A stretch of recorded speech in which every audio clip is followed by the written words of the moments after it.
Hey, I'd like to welcome you to another episode of Mission Matters. My name is Adam Torres, and if you'd like to apply to be a guest on the show, just head on over to the website missionmatters.com and click on Be Our Guest to apply. All right, so today I have Vincent Voorhees on the line, and he's president of Link Systems International. Vinny, welcome to the show. Hi, Adam. Thanks for having me. All right, Vinny. So I've been excited to get you booked on this show for a long time. I know that you will be an author that in one of our upcoming Mission Matters books. For those that have been watching or listening to this show for a long time, these are my favorite episodes. Just to let you know, there's going to be a little bit of a teaser episode. So we'll go a little bit into what Vinny's going to bring to the table in terms of his writing and some of his ideas. But we'll also be bringing Vinny back on the show for a second deep dive once the book is live. So we're not going to give you everything here today. But just to get us kicked off, we'll start this episode the way that we start them all, with our Mission Matters Minute. So, Vinny, we at Mission Matters, we amplify stories for entrepreneurs, executives, and experts. That's our mission. Vinny, what mission matters to you? There were a few things that I've wanted to write about. As we get older, we start thinking about leaving something behind. The thing that I sort of clung on to was something that I've been thinking about for a long time. It's this sort of concept of whether or not you're really all in. And that's what my contribution to this upcoming book is. And really what that means is, I'm getting longer in the years. And so a lot of folks will come to me and they'll ask me questions and, hey, I got this idea and this is what I'm thinking of doing. Or, they'll be in some phase of either starting a business or thinking about starting a business. Yeah. And they want, if my product is this, or if my product is that, or if this, that, and this thing, what can I do? What can I do to ensure its success? And I tell them all, like, you just got to be absolute sure that this is what you want to do, that you know what you're getting into, and that not only are you going to be all in on this, but the people that you depend on, the people that you love, the people that you think love you, they also have to be sort of all in. And that can mean a lot of things. And some of what those things meant to me is what I wrote about. And, I'm sure there are other things where other people can interpret that. But dedication to your mission is often more important sometimes than the mission itself. And that's sort of how I approached this. Man, I love your angle, all in. So I'm working on another book, and there's different ways to say all in. I was working on one of my other and writing another piece, and my title was jumping off the ledge. There's different ways to look at this, but all the same thing. Like, if you don't have that dedication, if you don't have that commitment, if you're not all in, to use your words, you need that extra ounce of energy, right? That's right. And people will say things like jumping off the ledge. Yeah. And they're thinking about the ledge. Yeah. And what they're not thinking about is immediately after you jump off the ledge, you're now in a spiraling free fall towards your impending doom, looking up at that ledge that was very safe and comfortable that you've now left, right? And so that's really, there are a lot of euphemisms and things like that you can use to talk about what it means. And, it all is just another way to say it. And, and it's more than, if I can just back up a little bit, because one of the things that, I like to remind people is that, the word entrepreneur means a lot. A high school kid who, she's doing a paper route, shoveling driveways in the winter and mowing lawns in the summer. Well, that's an entrepreneur. Yeah. Somebody who, one of your former colleagues back from your Wall Street days who raises, $40 million of venture capital, hires the best and brightest students out of the Ivy League and sort of builds a business that's almost guarantees to succeed. That's an entrepreneur. And I sort of, my sweet spot is sort of, in the middle, people who aren't sole proprietorships or small partnerships. People who aren't the service If you're a plumber or electrician and you have your own business, I mean, that's a great career. And I encourage a lot of people to get into trades, and ultimately you want to do that by yourself. But that's not sort of the entrepreneur I'm talking about is somebody who's trying to build a business, trying to get a business, whether it's a $5 or $10 million business or a $20 to $50 million business, where they're running every component of the business. And so maybe they were good at computer programming, or maybe they were a good salesperson, but now they find themselves having to learn and understand marketing, learn and understand accounting. Yeah. And you can say to yourself, well, I'll just bring on an accountant and they'll just do it for me. Yeah. But the fact is, I can't count the number of people who are robbed blind by giving the, check signing authority away to somebody who, came recommended from somebody else, but somebody who they didn't know. And so really, you have to learn all the components, and a lot of people who started, I know you did this when you started Mission Matters, you're answering the phone, you're changing the toilet paper in the bathroom. I mean, right. There's nobody, when you look around and there's nobody else to do any of these things. Yeah. You're doing it, and then you're building it, and then you're bringing more people on, and you're growing your sales team. But you can never really let go of it until you get to a certain comfort level. Yeah. And the question becomes well, when is that comfort level happen? And I've been doing this stuff for 35 years, and I'm still waiting to till I reach comfort level where I can just not pay attention anymore, golfing and boating every day, and just watch the business just run itself, and and cash those checks. I'm still waiting, and I know most of the folks I know, sort of in similar sized companies, they don't see when they can just let go. Basically, when you finally get to the point where you can sell it, right? That's when you can let go. Although, a lot of us crawl back up to the top and then jump right off that ledge again the second time. I've seen it. It's a lifestyle being all in. It's not a thing you can just do. People like to say things, I play hard and I work hard and I sleep hard, and that's how I live my life. And, and I think there's something to it, but just that ability to commit to something, whatever it is, and just, you see it through, you show up, whether it's parenting or entrepreneurism or volunteer work.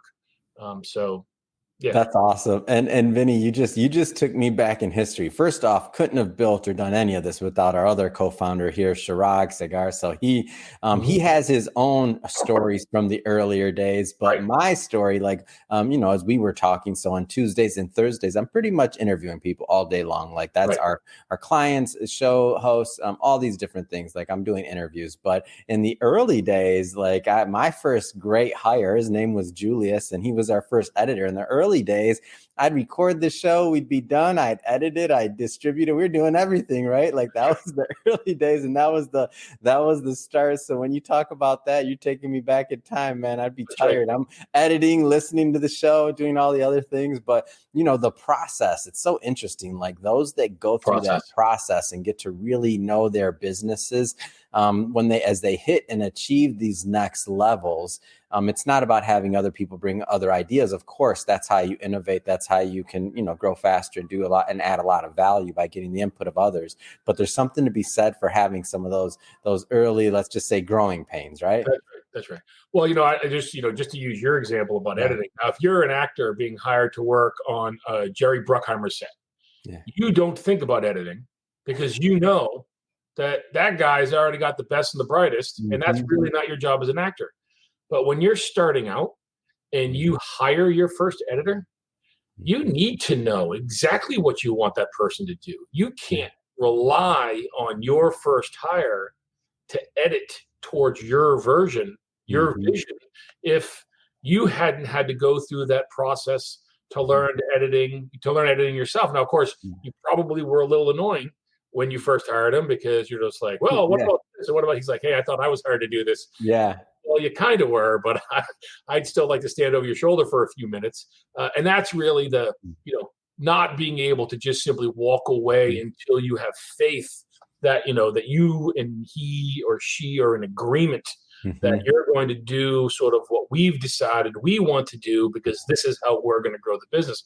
And that responsibility, and if you have a partner, that's even better. But the responsibility of, what are we going to do and how are we going to make sure that we're all facing the same direction. We're all marching at the same cadence. And that's not a part-time job, and that's not even a full-time job. That is, it's a lifestyle. It really is. And if and this is kind of going back to, you asked me sort of what people ask me, what I warn folks is, if you think you're going to do this and be successful, but also not miss, your kids' swim meets, or not be late for birthdays, or not have to change vacation plans because a huge opportunity came up and you're just going to have to kick that Disney trip out 3 months, it'll be super hard to succeed.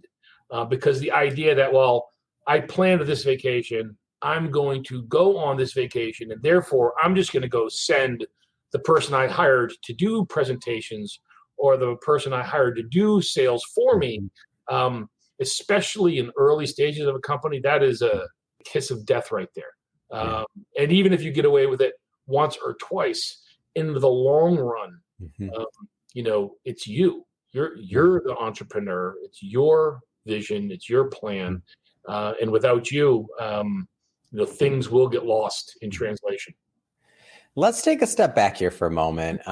So tell us a little bit more about how you got started as an entrepreneur. Like, what did your journey look like? Well, that's interesting. I mean, I'll be totally honest with you. I've never really felt like I was an entrepreneur.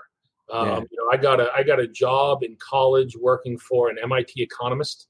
It was a small company that he ran.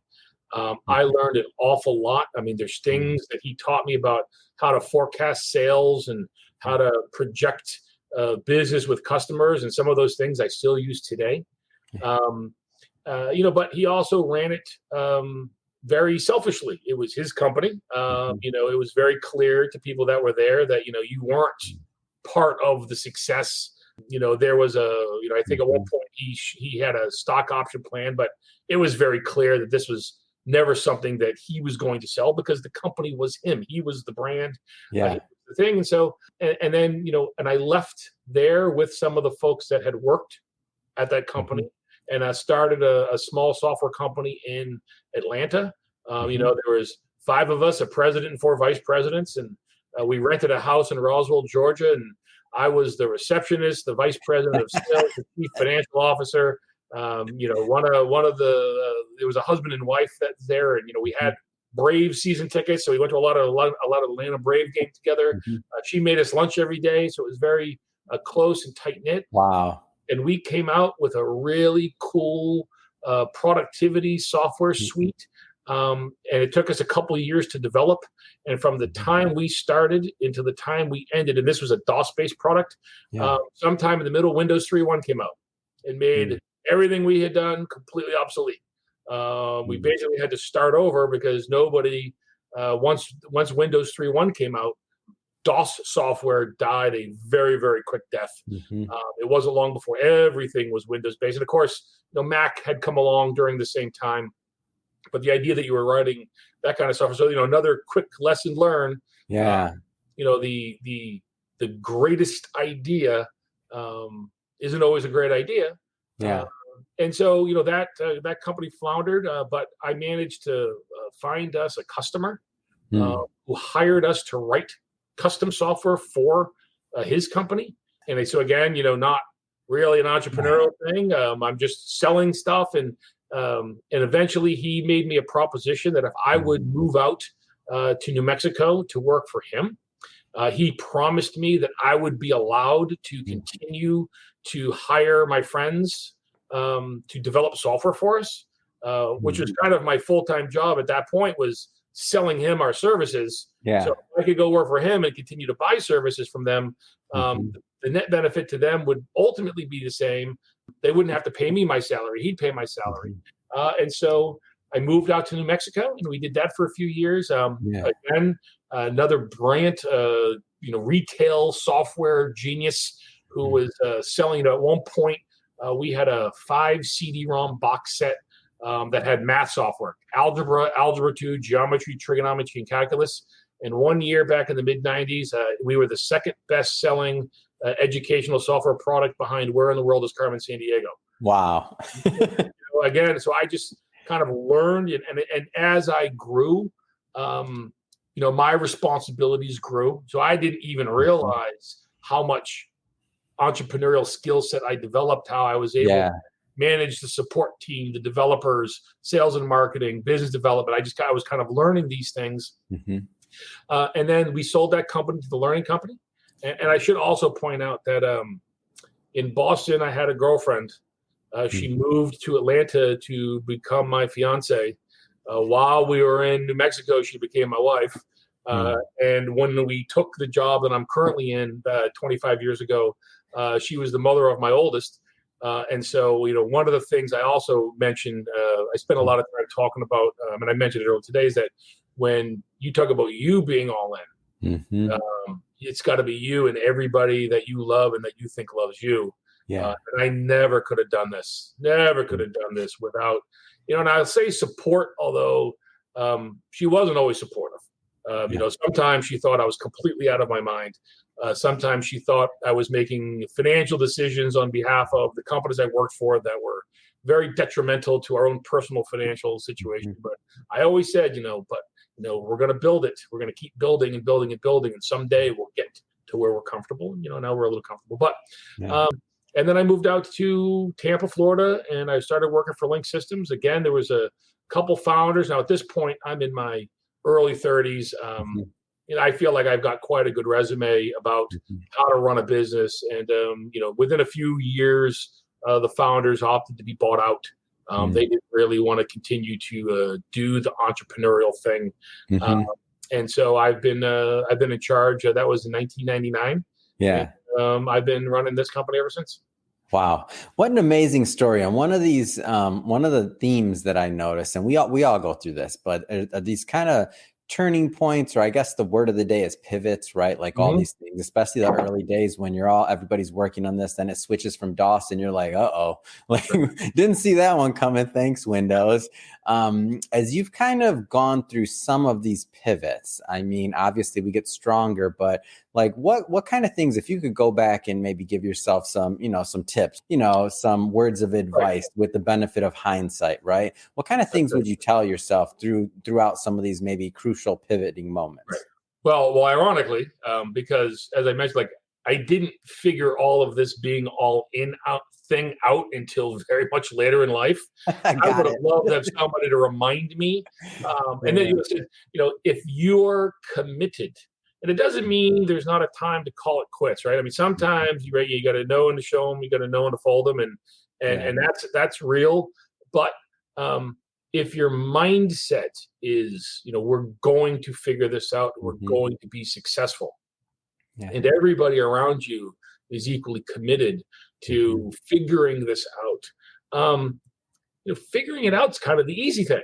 You can panic, you can say all is lost. My idea is ruined. It was my only good idea.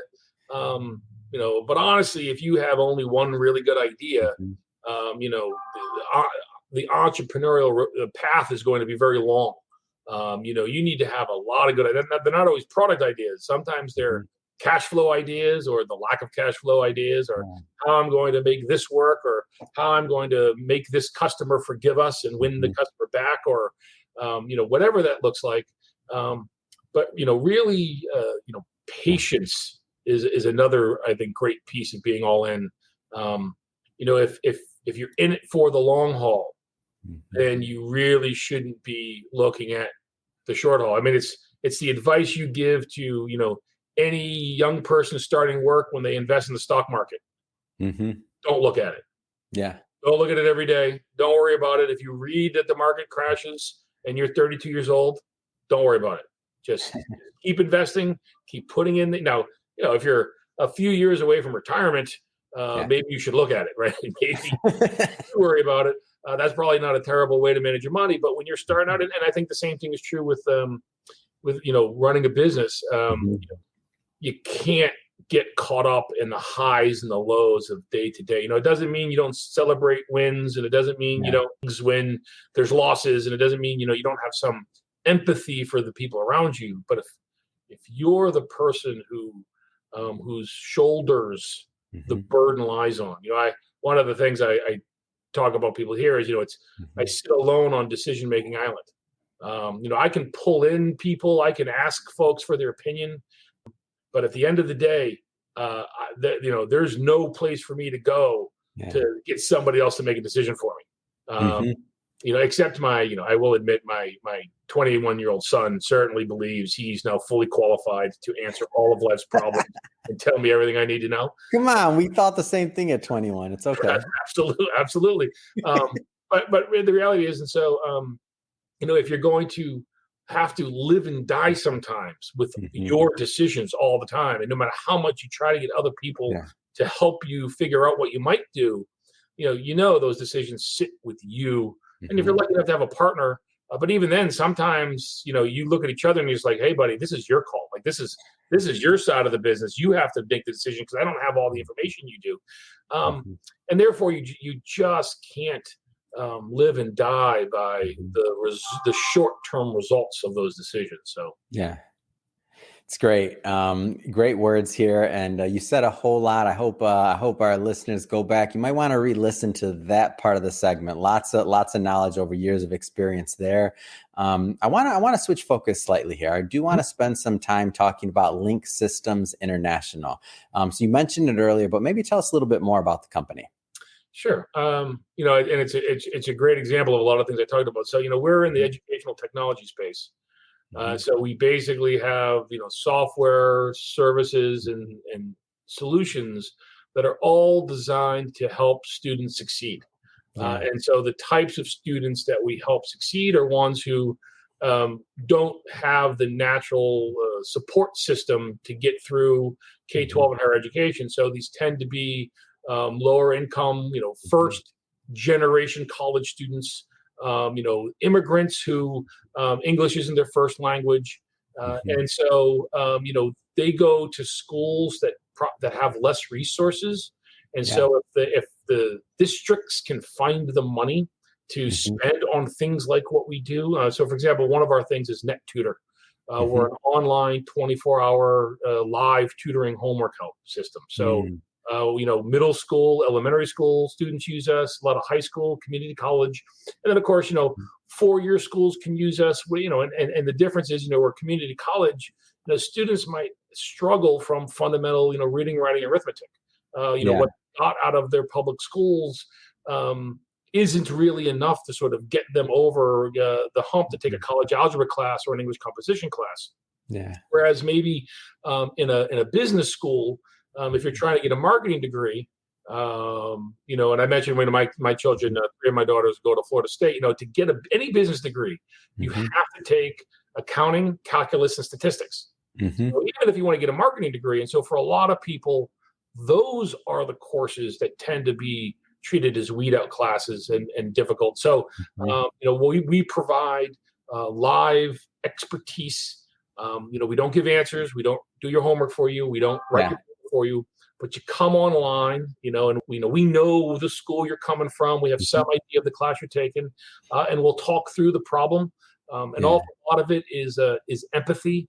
Just helping them. I don't. We'll say, what are you struggling with? Like, I'm not good at math. That's a lot of people. They have that obstacle where they're starting math by just assuming they're not good, and we'll walk them through this. We'll help them figure out how to approach the problem, how to find other resources, other help, and we'll get them to that aha moment where they'll, I think I get this now, and then they'll leave. And sometimes they'll stay away for a while and they'll just do work on their homework themselves. Sometimes they'll come back the next day and they're like, "Oh, I still have more questions." And so that's a very, very fulfilling thing. Lots of letters from lots of students over 25 years who said, I never, ever, ever would have gotten, a college degree if it wasn't for your guys' help. Not the kind of business I would recommend you start if you're looking to get really rich really fast. Our customers are public school systems and state college systems. And so these are, they're very conservative with their spend. And so those are the kinds of things that we do to really help students. It's interesting because it kind of, when I look at your career, over the course of our conversation, it's kind of comes full circle, right? From the early days of math software and the really, early days of software, what it looks like now, to a robust platform that is really able to help entire school systems. So an enterprise level solution. I mean, it kind of comes full circle, doesn't it? It is. It's definitely, you could argue that I've had the same job since I've been 20 years old. I just keep moving around and the people change.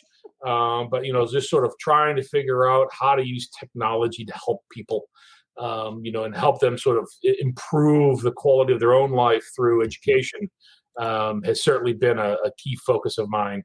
And something that I'm very proud to do. And I've enjoyed it, and a lot of success stories. Amazing. Well, Vinny, just want to say it's been great having you on the show. I'm excited to get you published, to publish your work and your writing, and to learn more about your concepts of All In. And of course, to have you back on the show, because once the book is live, as I mentioned before, we will be bringing you back on the show to do a real deep dive into your writing. But that being said, I mean, a lot of things going on your end in the education space and otherwise. What's next for you? On a personal note, my fourth child just graduated high school, and so my wife and I are the day after she graduated high school. All four of my children somehow were all back in my house and all slept over. So, what a blessing! Told me what it was like to be empty nester, and I looked around and was like, I do not know yet. But my wife and I are very much looking forward to sort of the next phase in our life when we can pick up and travel and do things. And every time we do something, we don't have to buy 6 tickets for it. And I suppose maybe someday over, no time soon, but I suppose we're looking forward to being a grandparent someday. But I'd like to hold that off as long as I can. And on the work side, I mean, I think we've built something really good, and it's very sustainable, and there's still a lot of room to grow. COVID taught a lot of schools who weren't prepared online that they needed to be prepared online. Mm-hmm. So I think that's changed a lot of attitudes. I think, doing things like this online on, these things weren't very common 3 years ago. And now you're seeing more and more of these types of things. Podcasts were, but those are mostly audio. And I think the idea that you can get to know somebody and have an interpersonal relationship with them online using video, I think is much more acceptable now. It's not perfect.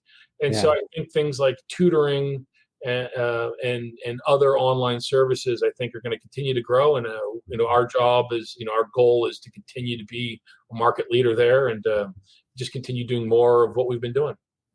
Fantastic. And excited to have you part of the Mission Matters community here. I can tell you that.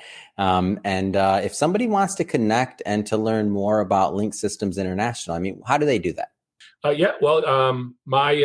My Twitter feed is @Faurice, my last name. So you can always contact me through Twitter. But our company is www.link-systems.com. And from there, you can get to all of our products and solutions, as well as find a directory of employees here if you wanted to connect with anybody. And we'd be happy to talk to you. And I will say the other thing that we love to do is build community. So we do have a number of consortia of, customers who share what we do with each other, where we kind of take a step back and let them kind of figure out what the best practices are. One of the things that I have learned is that I don't have the answers, and that while I can certainly preach what I think everybody should do, it's much better if people sort of figure that stuff out on their own, and that's sort of our approach to education. Fantastic. And we'll put all those links to the website and all that good stuff in the show notes so that our audience can just click on it and head right on over and check out what you're up to. And speaking of the audience, if this is your first time with Mission Matters, we're a platform that's all about bringing on entrepreneurs, executives, and experts and having them share, their expertise, their background, of course, their mission and why they do what they do. And what can we all learn from that? If that's the type of content that sounds interesting or fun or engaging to you, we welcome you. Hit that subscribe button. We have many more mission-based individuals just like Vinny coming up on the line, and we don't want you to miss a thing. And Vinny, until the next time, really, it's been great having you on the show. Thanks again. Thank you so much. It's been a pleasure. I had a good time.